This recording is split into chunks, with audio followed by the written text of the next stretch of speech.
Buonasera, buon pomeriggio, forse buonasera, meglio. Finalmente parliamo di giovani, purtroppo, con un titolo: Il potere perduto dei giovani. Saranno qui a raccontarci la situazione delle generazioni giovanili. Li dico in ordine alfabetico, spero di pronunciarli tutti bene. Wissal Hubabi, si dice così, una creativa praticamente, potrei definirti così, un'artista, una scrittrice, una poeta o poetessa. Maurizio Merico, professore di sociologia dei processi culturali e comunicativi all'Università di Salerno, che ha scritto numerosi saggi sulla condizione e sulle culture giovanili. Maria Letizia Tanturri, per fortuna c'è una demografa, professoressa di demografia all'Università di Padova, ovvio che bisogna partire da lì. Michela Vogric, presidente di Lega Coop FVG e presidente di Consorzio regionale della cooperazione sociale. Si occupa di salute mentale e di inserimento lavorativo di persone in condizioni di disagio e di svantaggio economico e sociale. A moderare questo incontro sarà Stefano Allievi, che è dall'inizio della vita di Vicino Lontano membro del comitato scientifico. Insegna sociologia all'Università di Padova ed è in libreria, non so se l'ha già presentato il suo libro, lo presenterà domani, di anche quando. L'ultimo suo libro, ha scritto numerosissimi saggi di sociologia, naturalmente si è occupato a lungo dei temi dell'immigrazione, dell'integrazione, soprattutto delle comunità islamiche. E ora in libreria con un ultimo volume appena uscito, Dizionario del Nord-Est. Voglio ringraziare qui gli insegnanti del Deganutti che hanno portato i loro ragazzi, perché penso sia importante avere qui anche i rappresentanti delle scuole, i ragazzi che sono coinvolti nel tema che trattiamo stasera. Grazie e buon ascolto.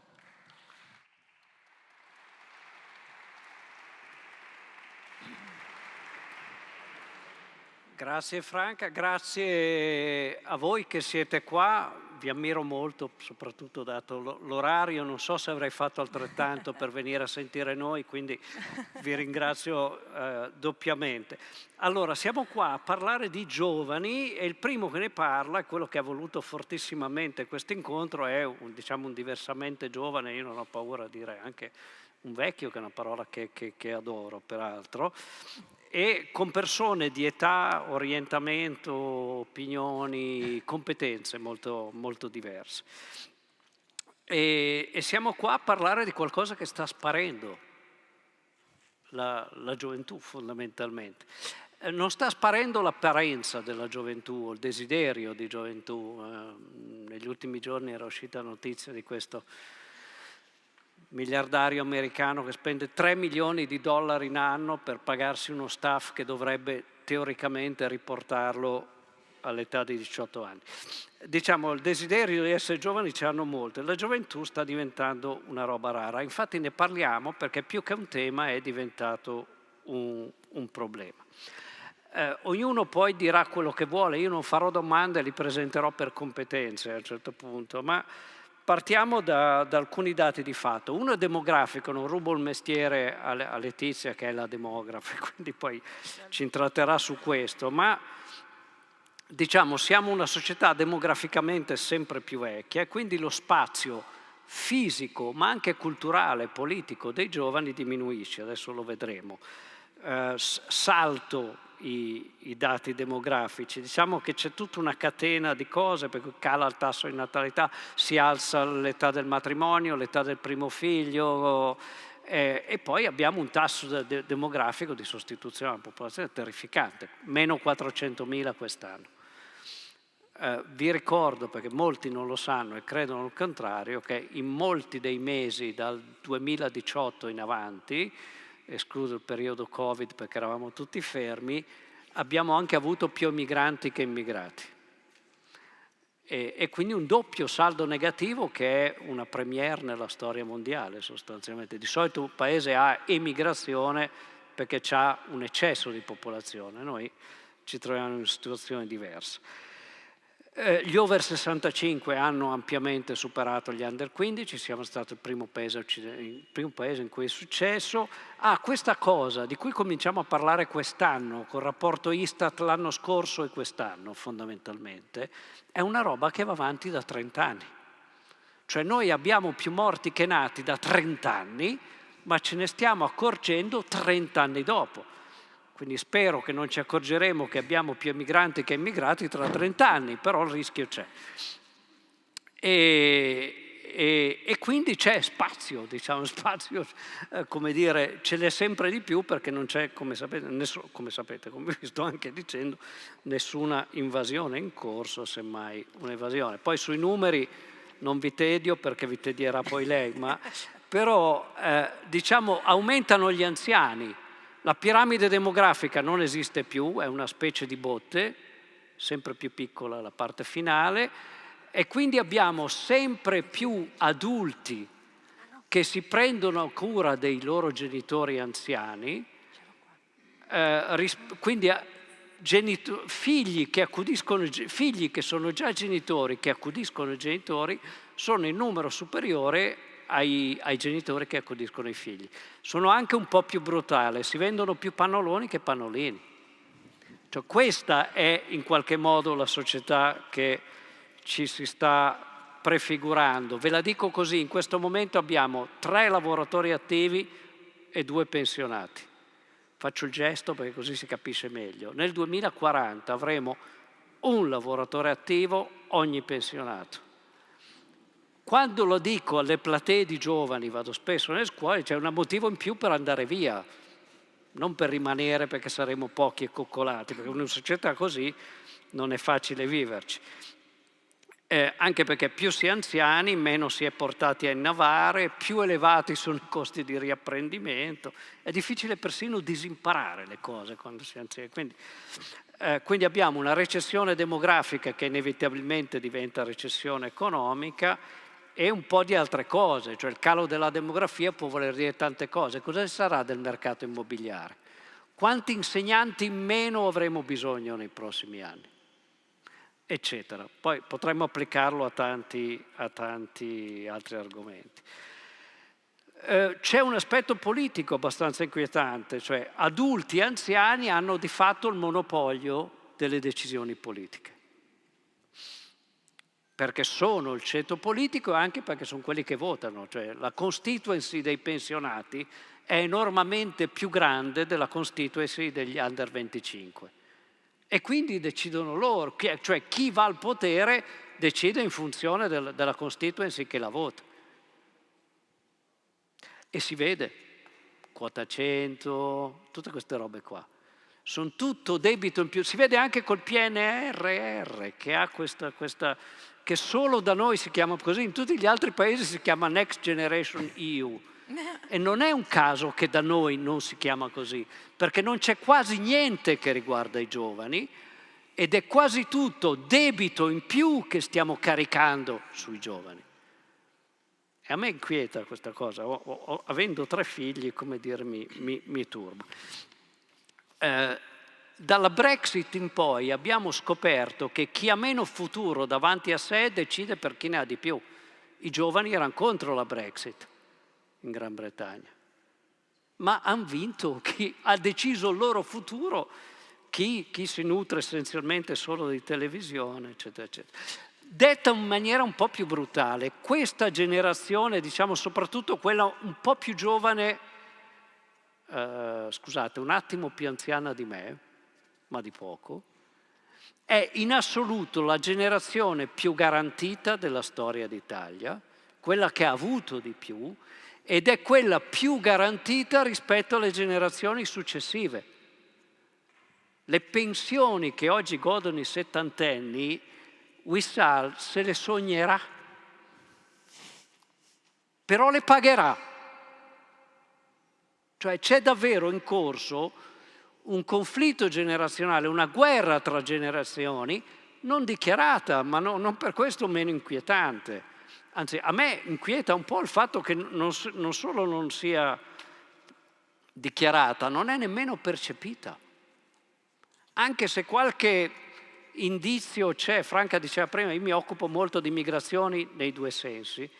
Bene, c'è una cosa che caratterizza le migrazioni italiane all'estero, a differenza degli immigrati d'Italia, per esempio, è che le rimesse degli emigranti vanno in senso contrario. Non sono gli italiani all'estero che mandano soldi alle famiglie, è il contrario. Sono le famiglie che mandano soldi ai figli all'estero purché stiano all'estero, e secondo me è indicativo di un forte senso di colpa. Vi abbiamo lasciato un paese di merda, possiamo dirlo, una situazione, si può dire? Scusa, vabbè, ormai l'ho detto. E rimane nella registrazione, in una situazione complicata, scusate, recupero l'eufemismo, e non facciamo niente per migliorare, però cerchiamo di aiutarvi a migliorarvi voi altrove, perché qua è la catastrofe.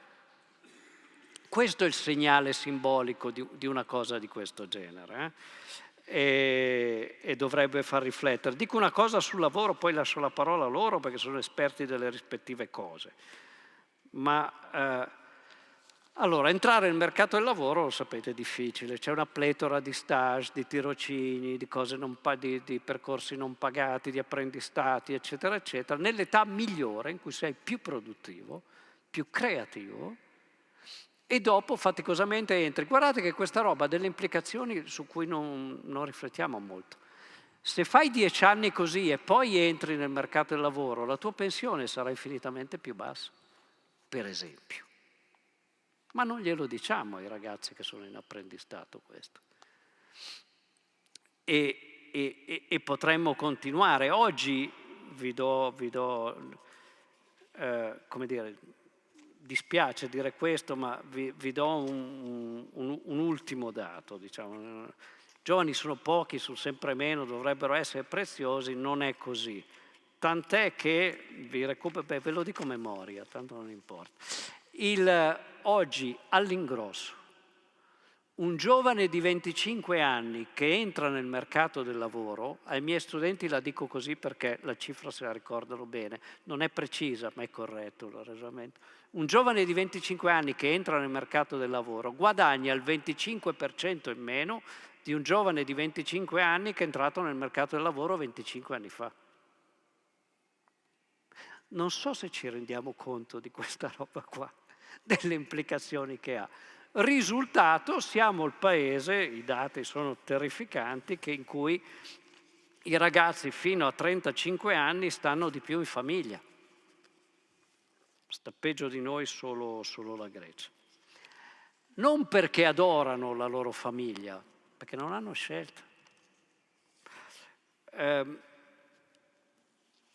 Le percentuali sono abbastanza inquietanti, vabbè, ve le risparmio tutte, ma insomma, perché poi c'è la questione di quelli che sono ne lavorano, ne studiano, eccetera. Ma in Italia i ragazzi, 35 anni, ragazzi inquietanti, quelli che sono in famiglia sotto i 35 anni sono il 66% dei ragazzi. 2/3. Vi dico gli altri paesi. La media europea è il 48%, in Germania il 40%, in Francia, il Regno Unito e Paesi Bassi il 35%, in Svezia il 25%, in Finlandia il 18%, cioè 1 su 5, da noi 2 su 3. Ecco, questo è un gigantesco segnale di un disinvestimento sul futuro. Mi fermo su questo perché mi sembra il segnale più rilevante insieme agli altri. Cioè, se è vero, al di là della retorica, la retorica ci piace tanto ma non dà da mangiare, che i giovani sono il futuro del paese, noi sui giovani investiamo pochissimo, non vi dico neanche i dati su quanto investiamo in spesa sanitaria, sapendo che il grosso della spesa sanitaria di ciascuno di noi viene speso negli ultimi 2 o 3 anni di vita. Quindi tenete presente questo, c'è un gigantesco disinvestimento sul futuro a cui a voi chiederei in qualche modo di di approfondire, di dire fondamentalmente quello che volete, come sempre succede nelle tavole rotonde, no? Quindi è inutile che io sia direttivo. Comincio da Maria Letizia Tanturi, che è una collega demografa che ci intrattiene anche con qualche dato, qualche e qualche slide. Ci farà soffrire ancora di più. Sì, nell'ora di cena io vi ringrazio intanto per essere qui. Quando Stefano appunto mi ha proposto questo tema che mi sembrava interessante del potere perduto dei giovani, la prima cosa che mi è venuta in mente è che i giovani hanno perso il potere, ma noi appunto, come diceva prima Stefano, abbiamo perso i giovani. Una categoria che possiamo definire un po' in via d'estinzione in questo paese.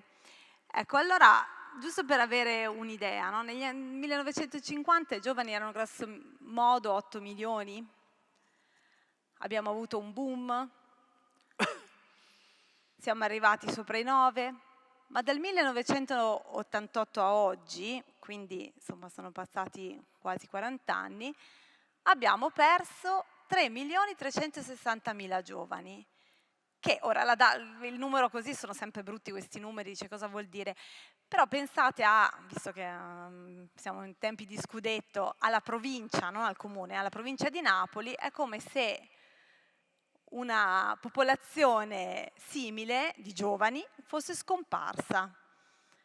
Quindi, ecco, per intenderci, i numeri sono importanti, i numeri non ci sono, i giovani non ci sono, siamo a poco meno di 6 milioni, contando anche il 9% di stranieri stranieri, insomma possiamo anche discutere sul fatto che siano stranieri, ma insomma ufficialmente di cittadinanza straniera. E il futuro, purtroppo, immaginate, con la bassa fecondità, nei prossimi 20 anni ne perderemo insomma anche la provincia di Milano di giovani, 1.266.000, quindi insomma il futuro non è proprio roseo in questo senso. I giovani si sono anche rarefatti, possiamo dire, infatti poco meno di un giovane ogni 5 abitanti negli anni 50, ma comunque era ancora una componente consistente, no, della popolazione. Adesso un giovane ogni 10. Quindi è chiaro che sono, tra virgolette, trascurabili, cioè non dovrebbero essere, ma lo sono. Ma la cosa anche che mi fa riflettere, secondo me, è proprio che il posto dei giovani sta cambiando all'interno della nostra popolazione. Richiamava prima Stefano la piramide dell'età, no? Allora io di solito ai miei studenti di demografia che hanno 23-24 anni, 22-23 della magistrale, gli chiedo: ma voi in che parte della popolazione vi collochereste? E ovviamente mi guardano con gli occhi sgranati dicendo: questa è completamente di fuori, ma ovvio, siamo giovani, no? Siamo tra i giovani. E allora io un po' provocatoriamente gli proietto quella piramide dell'età, che è la piramide dell'età della Nigeria, dove un ragazzo di 24 anni, che è un ragazzo giovane ovviamente, però in quel paese ha il 60% della popolazione più giovane di lui. Quindi inevitabilmente quel ragazzo, che comunque ha sempre 24 anni e potrà aver avuto quel numero limitato di anni di esperienza di vita, si trova ovviamente con delle responsabilità, con dei ruoli che sono completamente diversi. Guardate lo stesso ragazzo in Italia, dove si trova? Si trova con 80% di persone più grandi di lui, più vecchie di lui, e soltanto il 20% di più giovani. Ha sempre 24 anni, ma forse ha l'idea che ad alcune responsabilità, alcune decisioni ci arriverà più tardi, perché ci sarà qualcun altro che lo fa per lui, fondamentalmente. E allora, ecco, ci diciamo che questa tendenza all'invecchiamento della popolazione è una tendenza assolutamente globale, ma noi siamo effettivamente i precursori di questa tendenza, perché siamo, insieme con il Giappone, il paese che ha un'età mediana, cioè l'età per cui metà popolazione più vecchia, metà della popolazione più giovane, più elevata al mondo. Quindi in Italia la persona di 47 anni è lei che ha una metà della popolazione più vecchia, metà della popolazione più giovane. E questo credo che abbia una ripercussione importante e diretta sul potere politico perduto, il potere in senso proprio del potere politico. L'altra cosa che faccio fare agli studenti, infatti, è calcolare l'età dell'elettore mediano. In Italia l'elettore mediano ha 52 anni e il 52enne in media vivrà grosso modo ancora 33 anni. Quindi se le scelte di questo elettore mediano non possono che non essere di medio-breve periodo, il 24enne, il giovane quindi, avrebbe ancora almeno 60 anni di vita, quindi quasi il doppio. È chiaro che la sua ottica sarebbe diversa, i suoi interessi sono diversi. E questo, oltre al fatto, come diceva prima giustamente Stefano, lo squilibrio tra gli 8 milioni di elettori giovani e i 12 milioni di elettori più invece over 65, quindi questa lotta impari tra forze diverse, ha le ripercussioni e le conseguenze che conosciamo bene. Noi ne citava altri dati simili Stefano, alle pensioni diamo il 15,7% del nostro PIL, secondo paese al mondo dopo la Grecia, all'istruzione il 4,3%. Siamo il terzultimo paese dell'Europa, 27, seguiti soltanto da Romania e Irlanda. Debito pubblico, l'abbiamo detto prima, ogni neonato si trova un debito di 120.000 euro e quindi nella sua vita si aspetterà di pagare più tasse dei benefici che riceverà dal sistema, sistema pubblico, sui trasferimenti pubblici. Aspetta, se no tornerebbe indietro, però per questo non nascono. E di fatto il PIL speso per famiglie e minori rimane estremamente contenuto in Italia, l'1% contro una media europea dell'1,8%. E le appunta ad esempio della Francia del 2,3, che pure anche loro adesso stanno avendo qualche problema. Ma ecco, quindi diciamo che a cosa porta? E qui poi così mi fermo per almeno questo primo giro. A cosa porta questo? Beh, vi mostro solo questo grafico perché secondo me è eloquente. Questi sono gli individui, la proporzione di individui in povertà assoluta per età. Ora non vi sto a spiegare, magari è un indicatore che molti conoscono, però insomma al di là di questo sono le persone che stanno veramente male dal punto di vista economico, no? Ecco, voi guardate l'andamento dal 2000, mi sembra dal 2004, 6, 5 a oggi. Guardate, i valori erano abbastanza bassi, attorno al 5%, e comunque non c'erano grosse differenze tra le generazioni. Con la crisi importante, la crisi paragonabile a quella del 29, insomma dal 2008 in poi, la crisi finanziaria, abbiamo un allargamento della forbice tra le generazioni più giovani, che hanno sempre più poveri assoluti, rispetto ad esempio agli over 65, la cui quota è rimasta assolutamente invariata nonostante la crisi.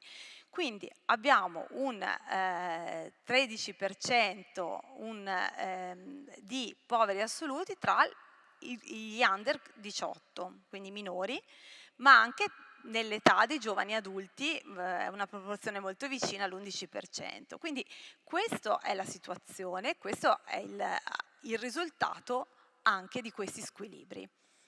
Ma sei stato bravissimo.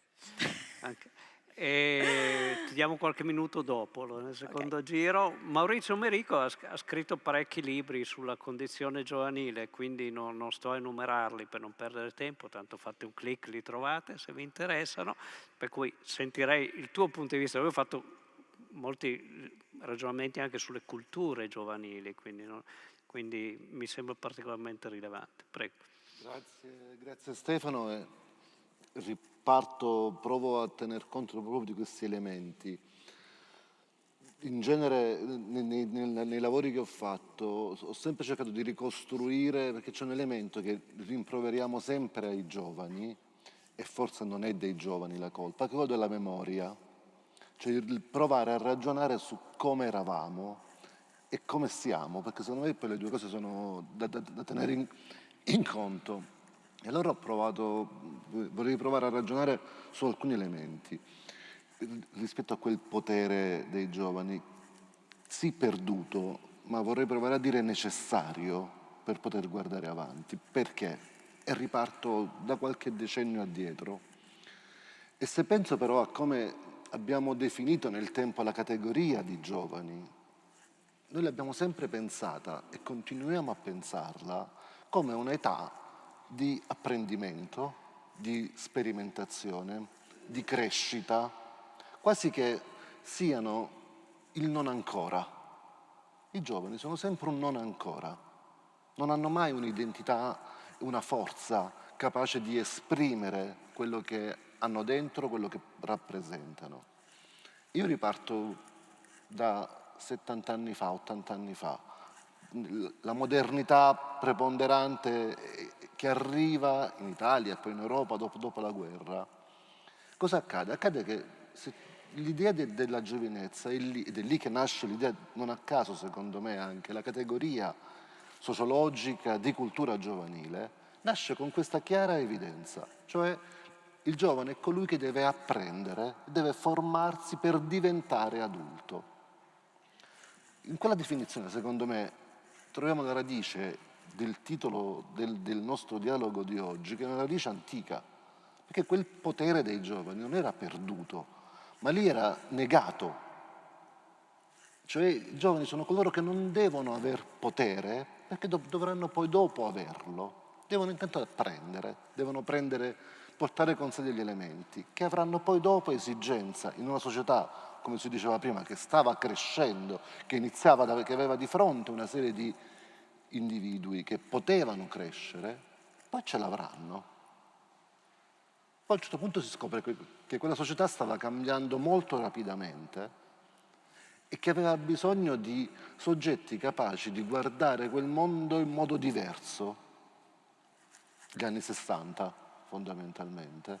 E se devo pensare a quegli anni, non penso tanto alle proteste studentesche, alle proteste di piazza, perché sono la punta dell'iceberg di una dimensione, secondo me, molto più ampia, ma nella quale, ancora una volta, il potere dei giovani non è il potere degli adulti, quello che pensiamo come categoria adulta, di colui che può decidere e può fare, ma era limitato ed era confinato in un certo senso a un elemento, il dissenso. Il potere dei giovani passava attraverso la capacità di dissentire, che è un elemento importante, perché viene riconosciuta per la prima volta fondamentalmente la capacità di poter dir di no. Veniva in mente che, a me piace quando faccio lezione, per ridestare un po' l'attenzione uso le canzoni e pensando a qualche canzone mi veniva in mente che Gigliola Cinquetti vince il Festival di Sanremo nel 64, non 7 vite fa, nel 1964, con Non ho l'età. Non ho l'età che cos'è? È l'idea del non ho potere, non posso decidere di me. E vince poi, non vince soltanto in Italia, ma vince anche l'Eurovision Song Contest. Cioè diventa un elemento capace di marcare anche al di là dei confini. Il 64 non è un anno casuale, è l'anno in cui iniziano le lotte studentesche negli Stati Uniti. Cioè ci sono due mondi che stanno contrastando e due visioni di quel potere dei giovani che si scontrano. Vado davvero per piccoli flash. Cosa accade di lì a poco? Di lì a poco accade che le strade vengono invase, soprattutto quelle inglesi ad esempio, da una moltitudine di colori, quelle che noi sociologi chiamiamo le sottoculture giovanili, i punk, gli skinheads, i mods. E lì ci sono alcuni studiosi inglesi che propongono una categoria che trovo sempre incredibilmente interessante, che è quella di resistenza. Loro parlano di resistenza rituale. Per dire che cosa? Io vedo una terza immagine, se volete, di quel potere mancato e sempre parziale dei giovani, La resistenza che cos'era? Era il tentativo di conservare, di mantenere, di costruire una propria identità resistendo nonostante quel processo che iniziava allora a manifestarsi con la crisi delle fabbriche, con l'inizio della crisi demografica, l'inizio della crisi politica, di rappresentanza politica dei giovani. Fino a decennio successivo, gli anni '80, una volta tanto anche noi riusciamo a proporre in Italia una categoria interessante, i giovani vengono descritti con l'immagine del riflusso. Io che vengo da una terra di mare, il riflusso è l'onda che arriva e poi ritorna indietro, perché i giovani che avevano preso la scena sulle piazze prima e poi attraverso le forme spettacolari simboliche, a un certo punto ritornano indietro. Diventano quelli gli attori della propria vita quotidiana. Il potere come si declina? È un potere che diventa la capacità di poter tenere insieme la propria vita. C'è un collega che tu conosci bene, Franco Carelli, che diceva la generazione della vita quotidiana negli anni '80, cioè coloro che hanno un potere, ma ce l'hanno soltanto come capacità di poter tenere insieme i pezzi della propria esperienza. Che cosa sto provando a dire? Sto provando a segnare che la questione del potere dei giovani, del venir meno del potere dei giovani, non è una questione di oggi, è una questione antica e ahimè mai risolta. Non sto certamente dicendo che non c'è oggi il problema, al contrario, sto dicendo che si è via via differenziato e acuito quel problema. E oggi noi troviamo, come si diceva prima, le dimensioni più drastiche e che non aprono al futuro. È un futuro che si è fondamentalmente destrutturato. Eppure c'è un elemento che nei lavori che facciamo emerge sempre con forza. Io quando intervistiamo i giovani, io vedo una forza incredibile che io chiamo responsabilità. Chiedono di poter avere in mano il futuro. Chiedono di avere potere, di poter gestire le proprie esperienze perché sentono di poter avere le risposte. Su questo penso che non ce ne accorgiamo, come se avessimo, ricordate qualche tempo fa quando portavamo la mascherina che i nostri occhiali si appannavano, come se i nostri occhiali fossero sempre costantemente appannati.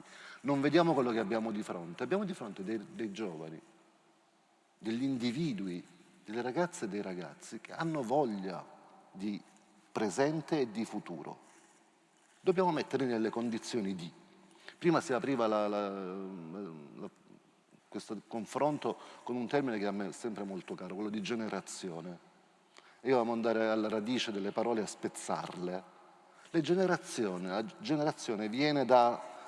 un'azione che genera. Ogni nuova generazione ha la possibilità di un'azione capace di generare un qualcosa di diverso. Oggi il giornalismo, la carta stampa, il senso comune, ogni tanto viene fuori apparentemente una nuova generazione. Non sono generazioni, demograficamente sono delle coorti, non entro nel tecnicismo, cioè non sono elementi capaci di produrre una trasformazione culturale, ma non perché non ce l'abbiano dentro, perché non gli diamo la possibilità, perché la società, per le ragioni che dicevi tu Stefano in apertura, perché non diamo ai giovani la possibilità di essere attori e capaci di poter esprimere la propria voce. Su questo non dobbiamo nascondercelo. E non lo facciamo, i dati erano quelli impietosi, ma non è soltanto una questione di dati impietosi, è anche una questione di scelte e di modalità delle scelte. Noi continuiamo a chiamare le politiche che pensiamo politiche giovanili. Io insisto da tempo perché propongo di cambiare quell'etichetta. Le politiche giovanili sono politiche che tendenzialmente fermano e mantengono l'esperienza così com'è. Io insisto, non è soltanto un problema di etichetta evidentemente, ma un problema di sostanza. Mi piacerebbe pensare alle politiche per i giovani, che è cosa radicalmente diversa. Dopo parleranno le amiche di lavoro, ma non è soltanto una questione di lavoro. La casa, i tempi, e non sono... Quando noi parliamo del tempo dei giovani parliamo soltanto del tempo libero, guarda caso, è solo quello che conta, quasi che avesse soltanto valore il tempo libero. Poi c'era un vecchio vescovo che diceva c'è una contraddizione di fondo, perché tra lavoro e tempo libero, perché noi abbiamo un sacco di gente che lavora tanto e non ha tempo libero e un sacco di gente che ha tempo libero e non ha lavoro. Cioè quella stridere in cui il tempo libero che servirebbe per riposare, per ristorarsi dalle fatiche, è di fatto appannaggio di chi quelle fatiche non ha la possibilità di farle. Ecco dove sono le politiche per i giovani. Sono quelle politiche che hanno la forza e la capacità di essere dentro a un'esperienza e che passano necessariamente da una cosa. Non l'hai citata, mi permetto di citarla, perché forse ci siamo dentro quasi tutti in un modo o nell'altro, e perché poi si dimentica sostanzialmente spesso che passa per le politiche educative. Siamo un paese che investe, tra le altre cose, pochissimo in educazione. E insisto sul termine educazione, distinguendolo e stando attento a distinguerlo dal termine istruzione, che è quella che si fa nelle istituzioni formali, a scuola e poi in università. E già su quella investiamo pochissimo, ma noi investiamo pochissimo soprattutto su quella che è l'educazione che avviene al di fuori delle istituzioni formali, della scuola, dell'università, e che sono invece, come probabilmente verrà fuori fra poco dal dibattito, i luoghi in cui, e l'abbiamo visto con la pandemia, ne viene assolutamente meno e c'è necessità invece di investire, perché sono luoghi in cui si apprende la capacità di essere dentro al mondo. Ecco, se noi avessimo la forza di investire in questi elementi e di guardare a quelle cose, e io chiudo, che accadono, c'era una vecchia categoria che è quella degli interstizi, le fratture che ci sono nelle crepe del muro. A volte è proprio lì che noi scopriamo le dimensioni più creative, innovative e capaci di dare sguardo di prospettiva. Abbiamo smesso di guardare in quegli interstizi, e in quegli interstizi, guarda caso, i vicoli delle strade, i vicoli tra una strada e l'altra, si collocano i giovani. Forse dovremmo cominciare a guardare a quelle dimensioni lì per scorgere alcuni elementi di futuro. Grazie Maurizio. E tra l'altro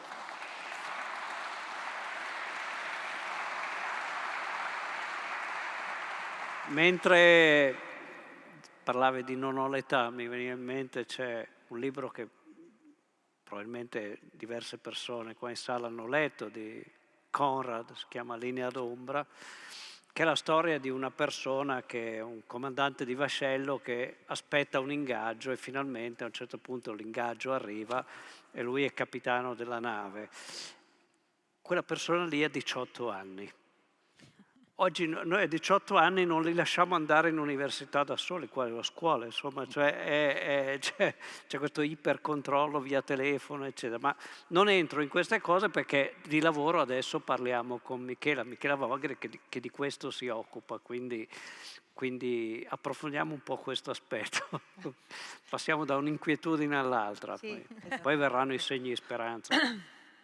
Allora, il contributo che volevo portarvi è quello di una prospettiva diversa, diciamo, una prospettiva dal punto di vista delle imprese, imprese comunque particolari, perché ritengo che la cooperazione, le imprese sociali, le imprese cooperative in generale siano un modello di impresa un po' particolare, però proprio a partire da queste caratteristiche distintive del nostro mondo abbiamo cercato e stiamo cercando anche con una certa forza di affrontare, cercando di farlo, non è sempre facile, anzi è molto difficile, la questione dei giovani in un modo diverso, cerchiamo di fare in modo che sia diverso. In questi giorni, visto che mi approssimavo a fare questo intervento, ho incrociato una ricerca che vi riporto per alcuni elementi che ho trovato molto interessanti, che è una ricerca fatta dal Centro Studi di Legacoop insieme a Ipsos, che faceva una fotografia in particolare di alcuni elementi di valore legati al rapporto fra giovani e lavoro, ed identificava alcuni aspetti, e anche focalizzandosi sulla generazione Z nello specifico, perché questo era l'oggetto dell'analisi in primis, quello di capire come erano cambiate o stavano cambiando. Ovviamente una fotografia parziale, limitata dal punto di vista del campione, però interessante magari per sollecitare qualche riflessione, come erano cambiate le priorità o stavano cambiando le priorità rispetto alla generazione Z. L'aspetto che mi ha incuriosito, colpito e forse ulteriormente preoccupato rispetto ai ragionamenti che stiamo facendo fino adesso, è che per esempio da questa fotografia pare che il lavoro stia perdendo terreno nelle aspettative dei ragazzi, che io l'ho letta, devo dire, negativamente, pensando che sia una forma di disincanto, disillusione rispetto al fatto che forse la possibilità di un lavoro dignitoso, di qualità, un buon lavoro, sta perdendo sempre più terreno, e che va anche di pari passo con una fotografia che viene sempre rappresentata, che facevi anche tu prima, sicuramente del trend demografico, ma anche di questa fuga, diciamo, di ragazzi, che non viene assolutamente compensata con nuovi giovani che arrivano qua, e che spesso viene rilanciata su questa esigenza di persone migranti che nella percezione, spesso anche nella rappresentazione mediatica, a mio avviso, cosa che mi infastidisce molto, vengono quasi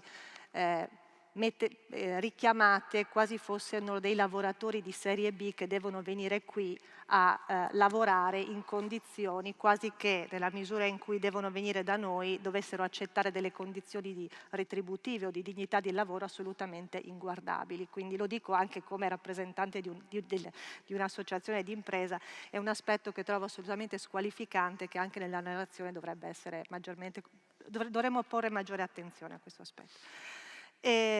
Rispetto agli elementi che emergevano, oltre a questo emergeva ovviamente l'aspetto della insicurezza, dell'incertezza, è stato richiamato dai vostri interventi, questa incertezza e ormai disillusione probabilmente dei ragazzi che cominciano progressivamente a vedere diminuire la possibilità di una stabilità che peraltro la stabilità è importante, però veniva evidenziato un aspetto che secondo me è molto interessante, ossia un'importanza del tempo libero, ma soprattutto della qualità del lavoro. Il fatto che il lavoro non determini uno schiacciamento, un risucchiamento nell'attività lavorativa, nella quotidianità, che faccia perdere la possibilità di avere una qualità di relazioni e una quindi qualità di vita adeguata. Tutti questi elementi chiudevano su un aspetto che mi ha ulteriormente incuriosito, che è la domanda se quale fosse l'ambizione in termini retributivi. La risposta non era semplicemente quella di avere una retribuzione stabile, ma era quella di avere una retribuzione che potesse avere una parte fissa e una parte variabile in relazione al raggiungimento degli obiettivi. Anche questo è un aspetto che personalmente ho trovato molto interessante e che credo che possa essere oggetto magari di ulteriori ragionamenti anche per il mondo che io rappresento. Un'altra considerazione che facevamo in questo periodo, per esempio, stiamo facendo sia a livello nazionale che a livello locale, poi è tutto il tema di come leggere e come cercare di sostenere soprattutto quei processi che riguardano per esempio le aree interne. Noi abbiamo delle aree interne molto interessanti, molto vivaci anche per alcuni aspetti, che però non riescono ad attrarre i giovani. In altre zone d'Italia probabilmente questi fenomeni sono più evidenti. Però resta il fatto, una fotografia, ho letto recentemente anche degli articoli che lo rappresentavano, questa, se non ricordo male, era stata definita restanza, no? come fenomeno, questo fenomeno di ritorno, di resistenza, come dicevi anche tu prima, con una volontà spesso anche di giovani che sono andati via e poi hanno deciso di tornare, perché anche questo è un aspetto molto interessante, che alla fine decidono di investire su dei luoghi magari non particolarmente urbani, quindi appunto aree interne, luoghi dove la possibilità di avere una qualità di vita diversa viene garantito, quantomeno si apre questo tipo di possibilità. Quindi il lavoro che a mio avviso, e qui vado un po' a delineare quello che mi interessava rappresentarvi, anche è la domanda che ci stiamo facendo noi: che senso e che ruolo possono avere le imprese, specialmente se sono imprese di un certo tipo, che hanno un DNA diverso. Noi rappresentiamo un sistema che è quello della cosiddetta economia sociale, quindi un modello di impresa che deve contemperare aspetti legati alla partecipazione, alla governance democratica, e quindi che deve promuovere la partecipazione, quindi che sottendono a una posizione, a un potere che al lavoratore, al socio, ma ovviamente anche un giovane che può entrare nelle nostre organizzazioni, completamente diverso. Io credo che il pensiero e il lavoro che noi dobbiamo fare in primis come imprese è anche quello di mettere in evidenza che anche il modello economico che le imprese portano avanti e anche i modelli di imprese che sono, voglio dire, che possono creare una trasformazione rispetto a quello a cui stiamo assistendo, hanno molto da mettere in gioco. Lavorare su una valorizzazione di forme di economia che danno maggiore valore, maggiore voce, maggiore potere ai giovani diventa un elemento determinante, perché in questo momento la sensazione che ho, e voglio dire rappresentata, l'avete rappresentata bene anche voi, è che da un lato dichiariamo che vogliamo fare dei passi restituendo il potere, ma poi i giovani in realtà non sono coinvolti in nessun livello, né a livello istituzionale, perché non sono parte delle decisioni. Tendenzialmente si fanno progetti, si definiscono policy sui giovani, ma i giovani non sono mai interpellati all'interno del processo decisionale affinché loro possano portare una voce.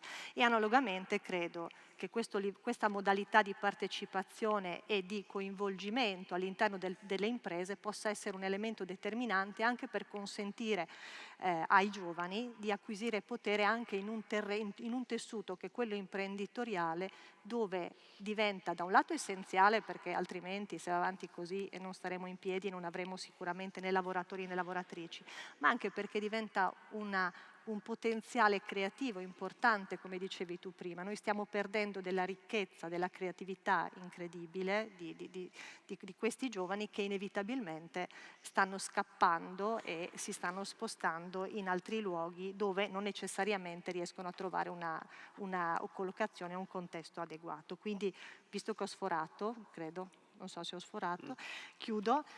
Quindi con un pensiero, mi piacerebbe, seguendo quello che dicevi tu, che sicuramente politiche per i giovani, ma mi piacerebbe soprattutto richiamare al fatto e all'esigenza che le politiche devono essere costruite per i giovani a partire da quello che riguarda le politiche sul lavoro, perché riguardo a tutti questi aspetti che per esempio potrebbero anche trovare dei punti di equilibrio diversi, dove il reddito è importante, ma la qualità del lavoro viene data per esempio da elementi di flessibilità, dalla possibilità di costruire un'organizzazione del lavoro flessibile capace di diventare a misura delle persone, affrontare questi nodi insieme a chi questi problemi li vive sul campo e provare a trovare delle soluzioni, rendendo le organizzazioni più capaci di adattarsi alle esigenze della persona, sicuramente è un elemento di vantaggio e di valore aggiunto per i giovani, ma penso per tutti i lavoratori. E quello di cui si parla qui è un lavoro dignitoso che garantisce un reddito equo, ma anche un lavoro che permette alla persona di essere protagonista e di poter valorizzare i suoi talenti. Grazie, grazie.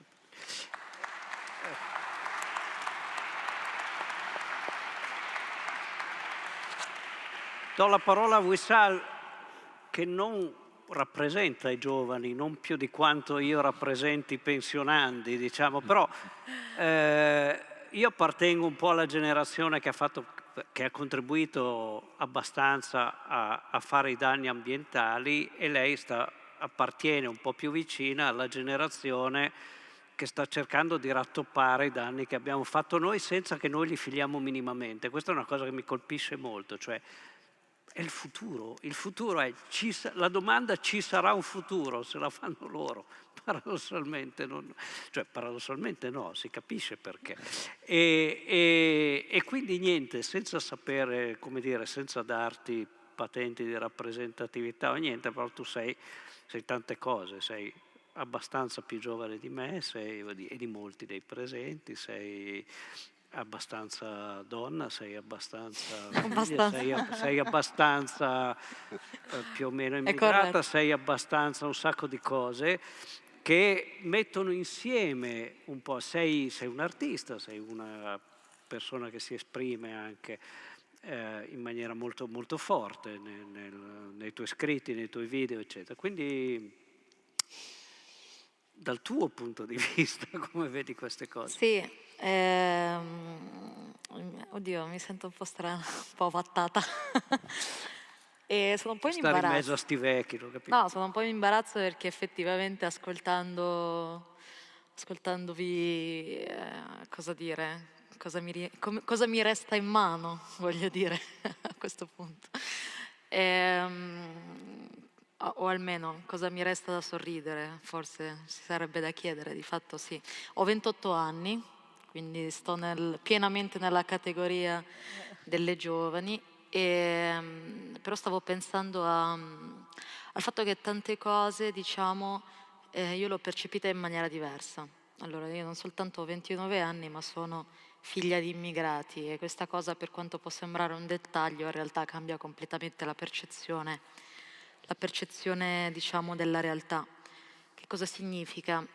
Vabbè, allora, magari parto da una storia, così un aneddoto, così perché rende l'idea un pochino più chiara. Io sono cresciuta in paese, in classici paesi da 300 abitanti, 1000 abitanti. È un'Italia diversa da quella della città, diciamo decisamente diversa la percezione. Il mio paese percepiva la differenza tra Bologna e New York allo stesso livello quasi, nel senso che chi nasce e cresce in un paese, immaginare la città è come un luogo estremamente lontano.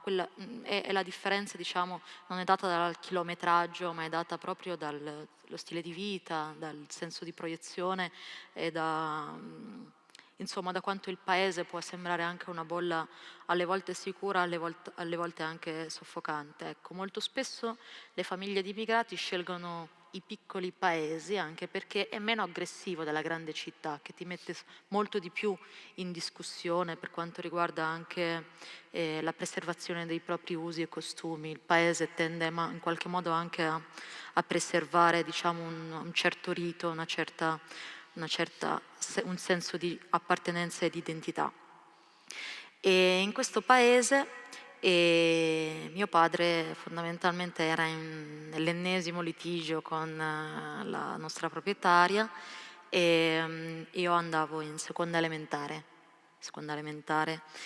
Allora entrò la proprietaria a casa per discutere rispetto a dettagli del contratto. Io non mi ricordo neanche quale fosse il motivo del litigio, francamente, però siccome mio padre non si fidava della proprietaria, diede a me il contratto per dire: Wissal, leggi che cosa c'è scritto, perché informazione numero 1, i miei genitori sono analfabeti. Informazione numero 2, io nel momento esatto in cui ho letto la mia prima parola ed era vaso, dopo è stata viso, ero legittimata a prendere in mano tutta quella che era la burocrazia di casa, da tutti quelli che erano i documenti della questura, quindi i vari rinnovi del permesso di soggiorno, al gestire documenti appunto come il contratto di casa e quant'altro. E mio padre, nel suo essere analfabeta, aveva delle doti molto speciali, come la memoria visiva, di fatto.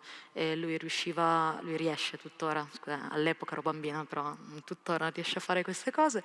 Lui riesce per esempio a compiere delle distanze incredibili basandosi soltanto sui ricordi visivi, no, della strada. Parte da Perugia, arriva a Hribga nella nostra città e si basa soltanto sul fatto che lui ricorda strada per strada, perché appunto oggi essere analfabeti è considerata quasi una disabilità, non è possibile, non è neanche concepibile come elemento. La seconda cosa che ha, diciamo, reso molto sofisticato la sua capacità di osservare le persone. E quindi prima che io iniziassi a leggere le mie prime parole, vaso e viso, sono state le prime, mio padre appunto si affidava a estranei, e nell'affidarsi a delle persone, appunto perché magari erano documenti anche importanti, diciamo, legati appunto al permesso di soggiorno o a qualsiasi cosa, lui doveva osservare molto attentamente lo sguardo che le persone, cioè lui osservava molto attentamente le persone mentre leggevano o mentre gli spiegavano che cosa c'era scritto nel tal documento, e quel suo sguardo, per quanto non avesse nulla di scientifico, in realtà era molto, molto accurato. E io ho preso immediatamente, diciamo, tutto questo ruolo, questo lavoro, quindi di fatto questa diatriba con questa proprietaria di casa, io quando andavo in seconda elementare leggevo grande così, un contratto di casa è scritto piccolo così, per me è stata una violenza incredibile, però che cosa ho sentito in quel momento? La tensione, e ho sentito una responsabilità fortissima. E quindi, insomma, con tutto l'imbarazzo di mio padre che mi diceva leggi veloce, ma ovviamente per lui leggere vaso viso automaticamente ero già una dottoressa. E l'imbarazzo della proprietaria di casa che si chiedeva come mai lui non volesse affidare a lei la lettura del contratto nell'eventuale discussione dei vari comma, eccetera. Io, insomma, in quel momento ho iniziato a prendere in mano appunto tutta la burocrazia di casa. Questo per dire che cosa?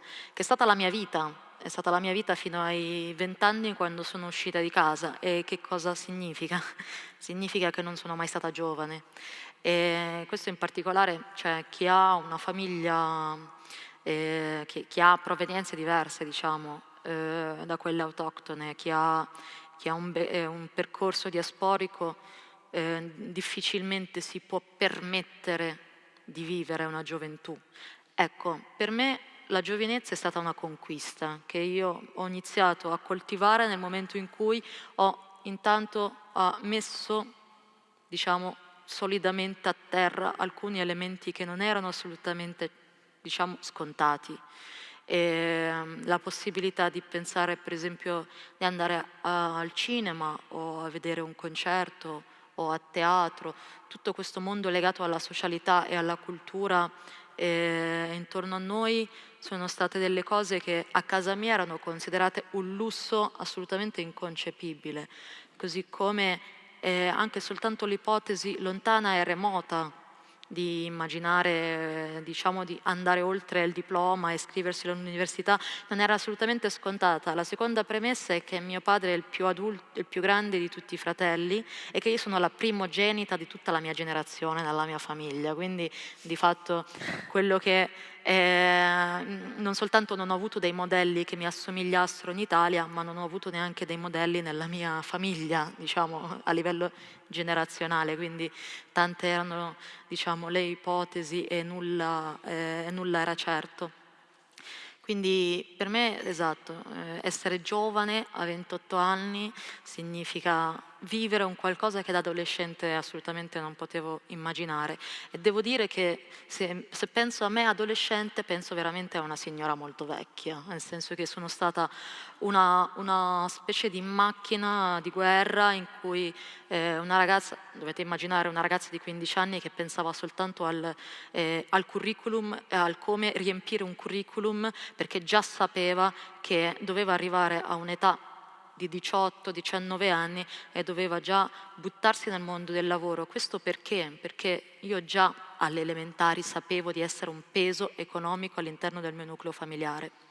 E, cresciamo con questa sorta di non spensieratezza, diciamo, che appunto violenta giorno per giorno la nostra percezione della vita. E devo dire che appunto sentendovi, la cosa che sicuramente la nostra generazione in generale è una generazione che, soprattutto con la crisi del 2008, il lockdown dovuto alla pandemia, subirà una serie, diciamo, di conseguenze per cui siamo tutto che non abbiamo alcuna proiezione in generale, però visto da un punto di vista di una ragazza che appunto cresceva in mezzo a italiani che pur qualcosa veniva concesso, quantomeno la proiezione del futuro. Io a 15 anni pensavo di essere in mezzo a persone come dire, che quantomeno un futuro se lo potevano immaginare, ecco. Cioè, i dati dicono che l'Italia, questo è l'unico dato, io non sono un'accademica, non so niente, però i dati che mi riguardano li controllo e li cerco. L'Italia è il paese numero 1 in Europa per divario tra nativi e stranieri rispetto all'acquisizione del diploma.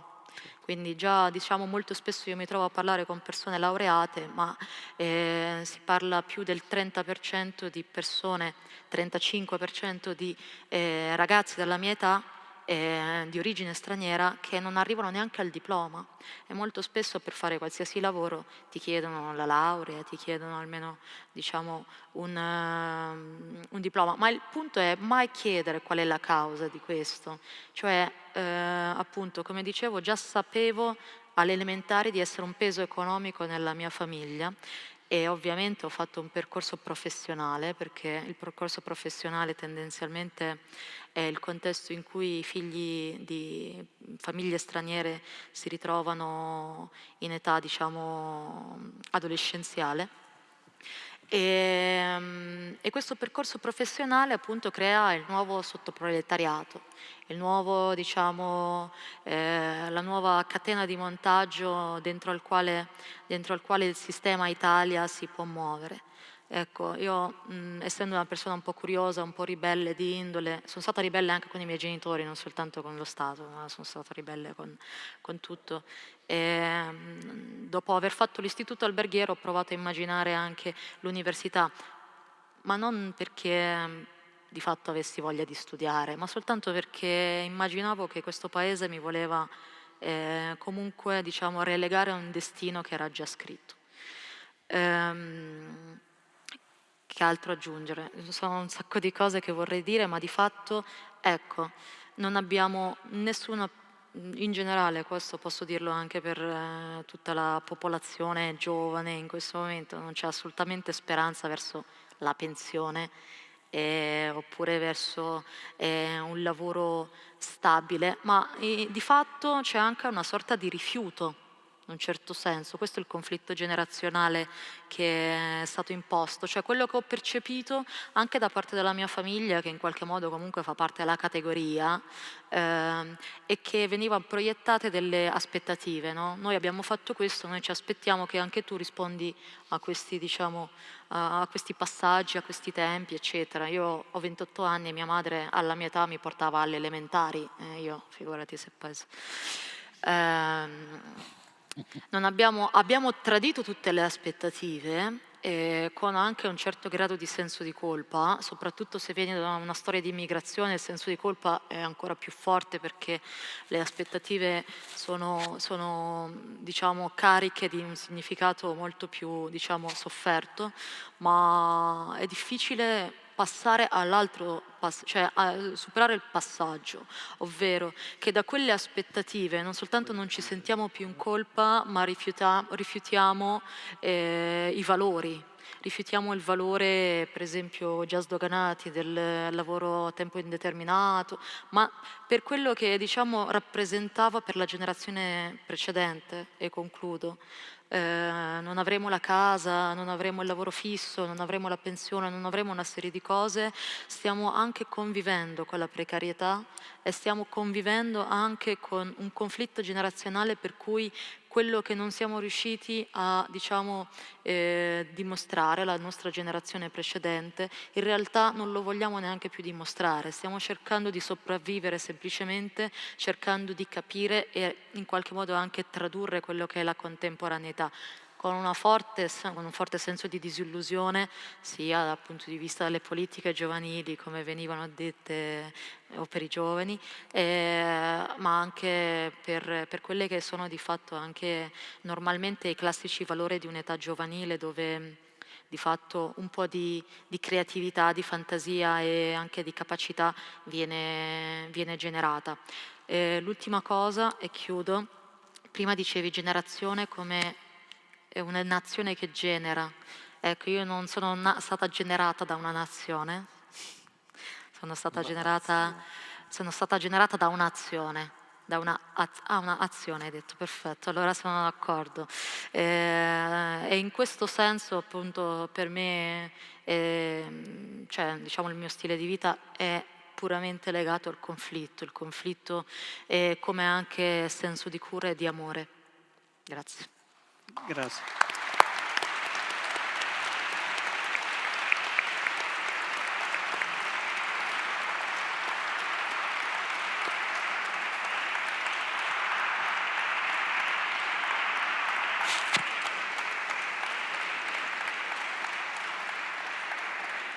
Grazie. A me colpiscono delle cose che ritrovo tantissimo nei miei studenti universitari, ahimè anche con i miei figli, ed è da un lato un grandissimo disincanto, una capacità di lettura che dovrebbe portare teoricamente a un pessimismo cosmico, molti li porta lì, ma che però si continua a coniugarsi con un impegno per migliorare la situazione, in forme diverse, forse meno tradizionalmente politiche nel senso di partiti, che non si iscrivono ai partiti, non votano, i giovani votano percentualmente meno degli altri, quindi oltre a essere meno, votano meno, quindi perché i partiti dovrebbero fare qualcosa per i giovani? E quindi non lo fanno e quindi la spirale naturalmente non fa che crescere, ma ci sono forme di impegno politico gigantesco in altri ambiti, ribadisco, quello per contro il climate change, per la tutela dell'ambiente, che è semplicemente per la possibilità di avere un futuro, ma anche per un mondo diverso, la dico un po' con una battuta, un mondo non binario, un mondo che non sia fatto di bianco e nero, maschio e femmina, come robe rigide, come buoni e cattivi, belli brutti, eccetera. È una cosa che caratterizza tantissimo le generazioni più giovani. A me anche questo mi interroga molto. Mi viene in mente che sono emerse anche altre cose su cui forse vale la pena che tutti quanti riteniamo minimamente l'attenzione. Una è questa. Sono venute fuori nelle parole di Wissal e anche di Maurizio in particolare, e cioè il fatto che il conflitto generazionale, perché di questo dovremmo parlare, si intersega con i gap, con le differenze, quelle che io chiamo le 3G, che si sono molto ampliate nel periodo Covid, pandemia. Le 3G sono generazione, il divario tra generazioni è aumentato enormemente, il divario di possibilità è aumentato. Il genere è aumentato. 95% delle persone licenziate nel periodo pandemico erano donne. Noi non siamo tornati al pre-pandemia, siamo tornati a 25 anni fa rispetto alla condizione femminile, nel lavoro ancora di più. Guardate che quando noi intervistiamo i ragazzi che vanno all'estero, e le ragazze soprattutto, le ragazze, viene fuori che molto banalmente il 50% delle persone, delle donne in età fertile non ha figli. Il 5% delle donne italiane in età fertile dice che non vuole avere figli. Quelle che vanno all'estero riescono a conciliare le due cose. Hanno figli e hanno un lavoro dignitoso. La terza G è quella tra garantiti e non garantiti e ahimè si interseca. I non garantiti hanno perso posizione durante il periodo Covid e oggi stanno peggio di prima. Allora, ci sono persone che appartengono al lato negativo di tutte e tre le G e ci sono molte persone qua dentro che appartengono, incluso il sottoscritto, al lato privilegiato delle 3G. E questo secondo me deve interrogarci tanto, perché non è una guerra dichiarata, in un certo senso ogni tanto mi dico purtroppo, perché così non ne abbiamo consapevolezza, però il problema è che il divario sta aumentando, tra meno giovani e più giovani, tra maschi e femmine, tra garantiti e non garantiti. E quelli giovani che sono in tutte e tre, c'era un libro famoso un po' di anni fa che si titolava Anche le formiche nel loro piccolo si incassano, ecco, forse anche i giovani prima o poi potrebbero anche e non avrebbero torto. E chiudo forse ricordando che due altre cosine che sono emerse un po' nelle cose che dicevate, che anche però il periodo, c'è il periodo in cui non hai l'età e devi solo imparare, il periodo in cui lavori, il periodo in cui vai in pensione, questa linearità dei percorsi in 3 fasi è morta. Il futuro non sarà più così. Oggi nei paesi più sviluppati, Olanda, Danimarca, i ragazzi vanno a lavorare a 16 anni. Poi però tornano a fare formazione dopo quando hanno capito che cosa gli interessa. Chi lavora ha bisogno di formazione continua e chi è in pensione non sa cosa cacchio fare, per cui studia e in fondo fa il secondo lavoro, eccetera. E anche questo ci deve reinterrogare sul modo di costruire società, imparando reciprocamente anche dalle diverse posizioni, diverse generazioni. Santo cielo, abbiamo un sacco di robe da imparare, non da insegnare ai più giovani. Ci stanno lanciando dei messaggi, ci stanno dicendo dei segnali, lo dico senza alcun paternalismo, alcuni segnali sono anche un po' inquietanti, quindi anche per me personalmente, voglio dire, per generazione, eccetera. E forse però dobbiamo uscire anche da queste categorizzazioni eccessive. C'era un sociologo famoso, Bourdieu, diceva: la gioventù non è che una parola, in fondo, è la nostra definizione di che cosa è gioventù, una categoria che nel Medioevo manco esisteva, per dire anche. Per cui forse ragioniamo sul fatto come ci approcciamo a queste tematiche. So che tra pochissimo, tra 20 minuti, c'è un altro dibattito, quindi noi cediamo il posto e vi ringraziamo per essere stati fino a quest'ora ad ascoltare anche i giovani, ma anche dei vecchiacci che parlavano di queste cose. Grazie. Grazie.